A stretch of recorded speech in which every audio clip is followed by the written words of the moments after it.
O Concílio de Nicéia, realizado em 325 d. foi um marco fundamental na história do cristianismo.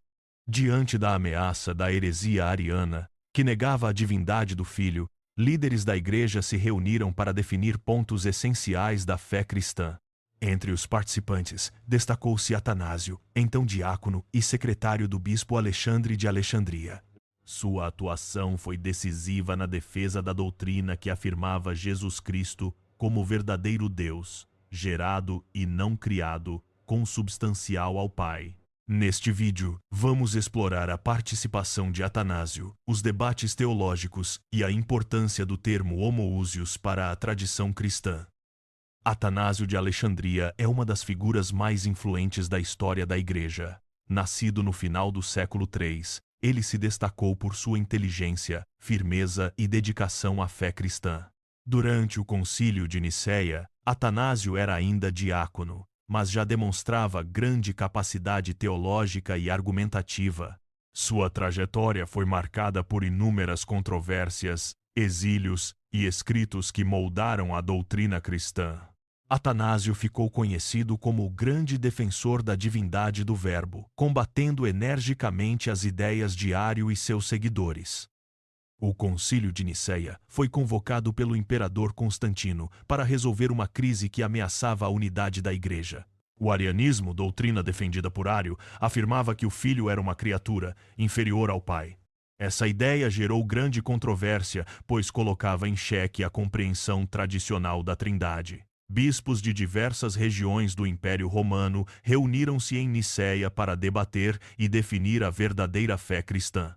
O ambiente era tenso, com discussões acaloradas e a necessidade de encontrar uma fórmula que expressasse a divindade do Filho sem ambiguidades. O arianismo defendia que o Filho de Deus foi criado do nada e, portanto, não era eterno nem igual ao Pai.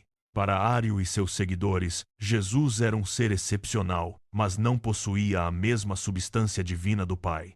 Essa doutrina ameaçava a compreensão da salvação e da encarnação, pois, se Cristo não fosse plenamente Deus, sua obra redentora perderia sentido.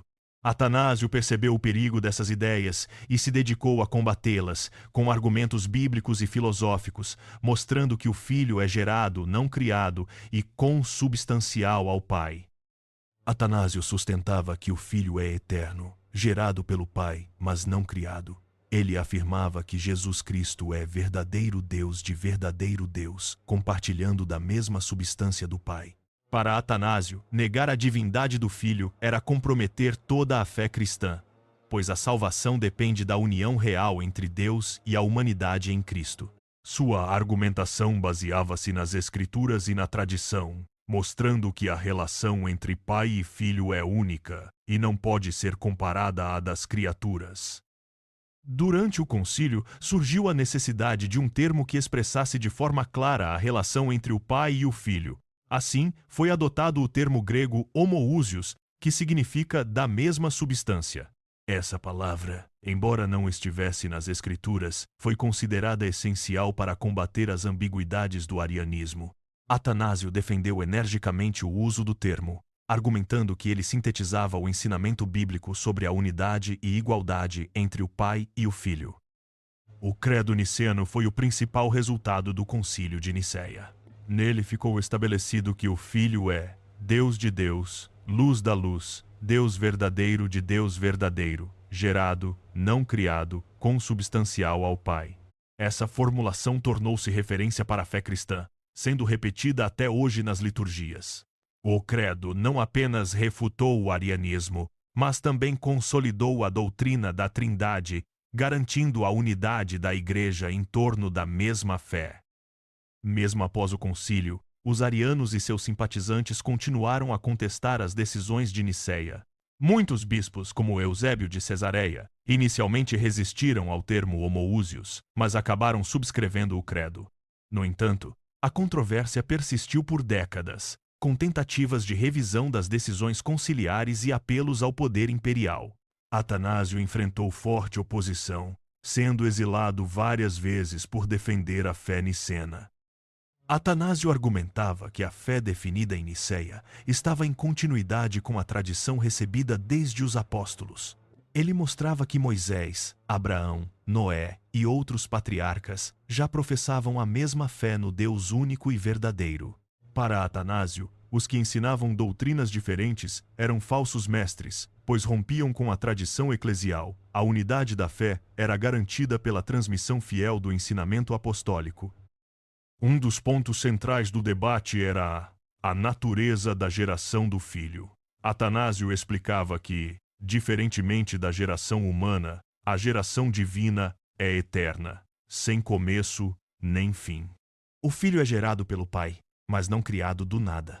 Ele é o esplendor da glória do Pai, sua imagem perfeita. Essa geração transcende o entendimento humano, pois Deus não é composto de partes e sua natureza é simples e indivisível. Atanásio enfatizava a distinção fundamental entre o Criador e as criaturas. Deus cria todas as coisas do nada, enquanto o Filho é gerado da substância do Pai. As criaturas são feitas por Deus, mas o Filho é da mesma essência divina. Essa diferença é essencial para compreender a singularidade de Cristo e sua missão redentora. Negar essa distinção seria reduzir Jesus a um simples ser criado, comprometendo a fé cristã. Os arianos baseavam sua doutrina em passagens como Provérbios 8:22, "O Senhor me criou, princípio de seus caminhos." Atanásio respondia que essas palavras referem-se à encarnação do Verbo, não à sua natureza divina. Ele recorria a textos como João 1 e Salmo 109:3 para mostrar que o Filho é eterno e gerado pelo Pai. A Escritura, segundo Atanásio, distingue claramente entre o Criador e as criaturas, e o Filho pertence ao plano divino. Atanásio explicava que, ao falar do Filho como criatura, a Escritura refere-se à sua humanidade, não à sua divindade. O Verbo eterno se fez homem para salvar a humanidade, assumindo todas as nossas limitações, exceto o pecado. Pela encarnação, o Filho de Deus tornou-se também Filho do homem, unindo em si a natureza divina e a humana. Esse mistério é central para a fé cristã e para a compreensão da salvação. Para Atanásio, a encarnação do Verbo tem como objetivo a divinização do ser humano. Ele se fez homem para que nós fôssemos deificados, afirmava o teólogo.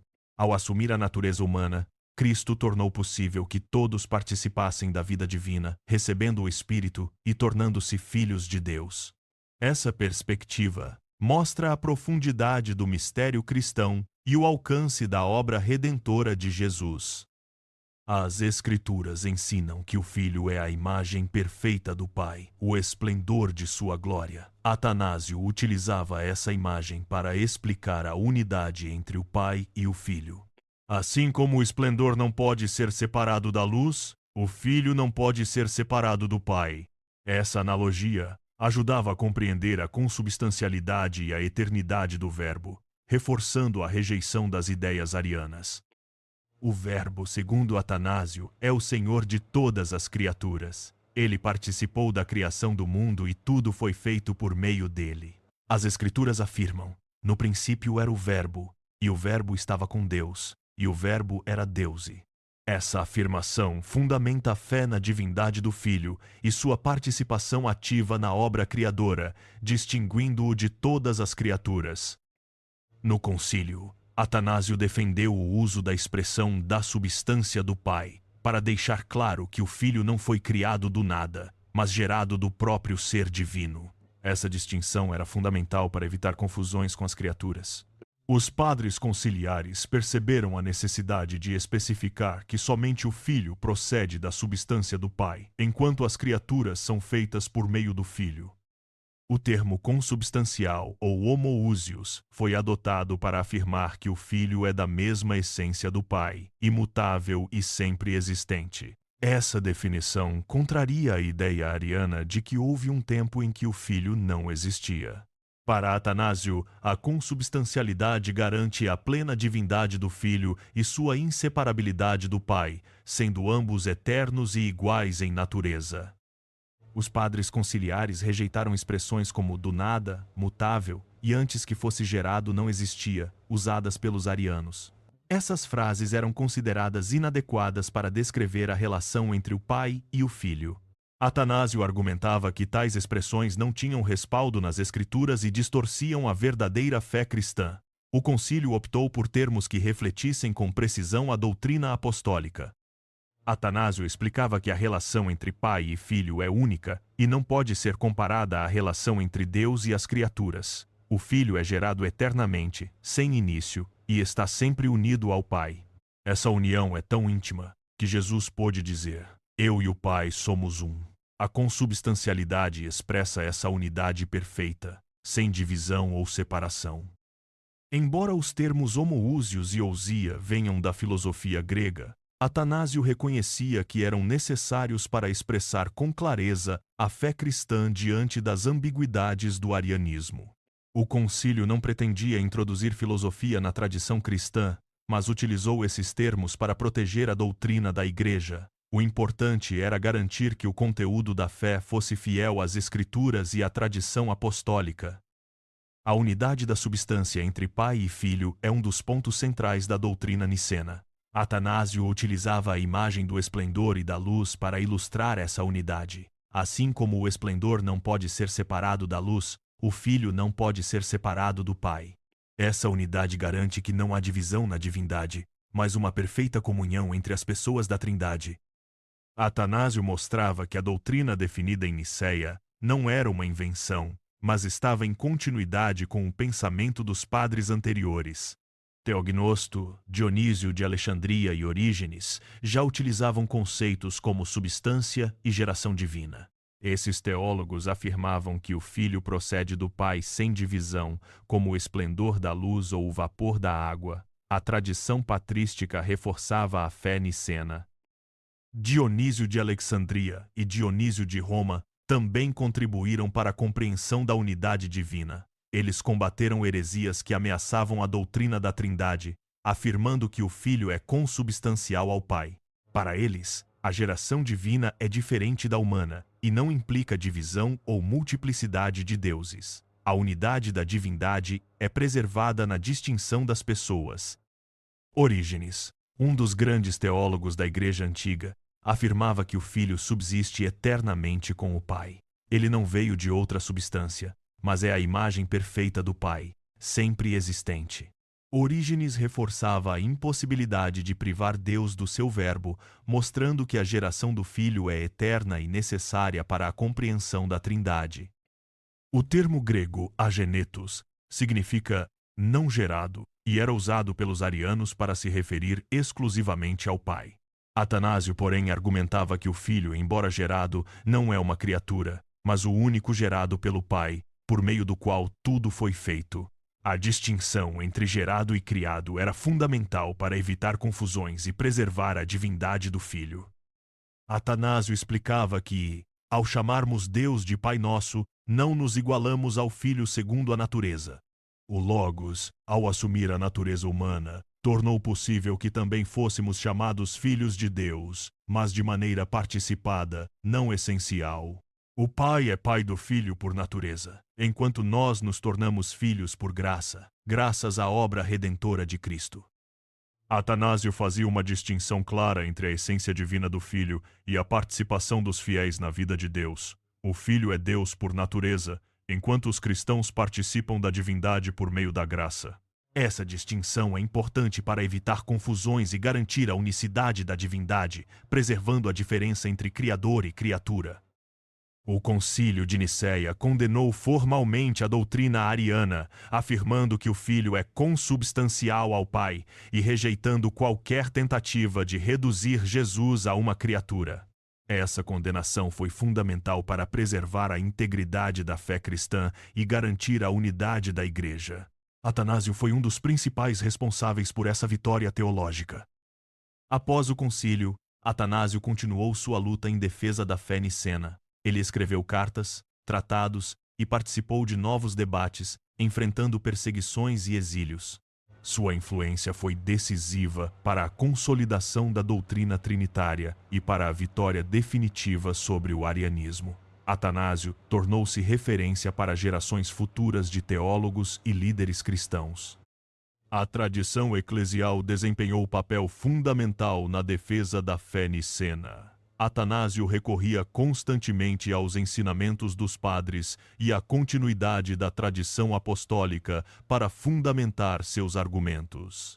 A Igreja, ao longo dos séculos, manteve-se fiel à doutrina definida em Nicéia, reconhecendo a importância da transmissão fiel da fé. O Concílio de Nicéia reforçou a distinção entre o Criador e as criaturas, afirmando que Jesus Cristo está no plano divino, enquanto as criaturas são feitas por Deus. Essa distinção é essencial para a compreensão da salvação e da encarnação, pois somente um Deus verdadeiro pode redimir a humanidade. Atanásio insistia nessa diferença para proteger a fé cristã de desvios. A missão de Jesus Cristo só faz sentido se ele for verdadeiramente Deus. Atanásio argumentava que, se Cristo fosse apenas uma criatura, sua obra redentora não teria valor universal. A encarnação, morte e ressurreição de Jesus são eficazes porque ele é o Verbo eterno, consubstancial ao Pai. Essa verdade é central para a fé cristã e para a esperança da salvação. O Concílio de Nicéia teve impacto duradouro na história da Igreja. Suas decisões moldaram a doutrina cristã, influenciaram concílios posteriores e garantiram a unidade da fé. O termo homoousios tornou-se referência para a compreensão da Trindade e da relação entre Pai e Filho. A participação de Atanásio foi decisiva para o sucesso do concílio e para a vitória da ortodoxia.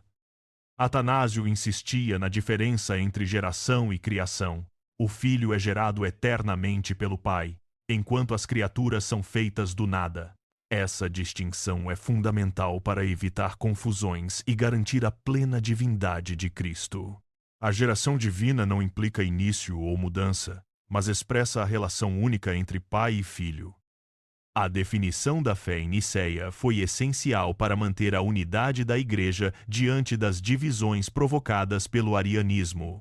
Atanásio trabalhou incansavelmente para preservar essa unidade, enfrentando perseguições e exílios.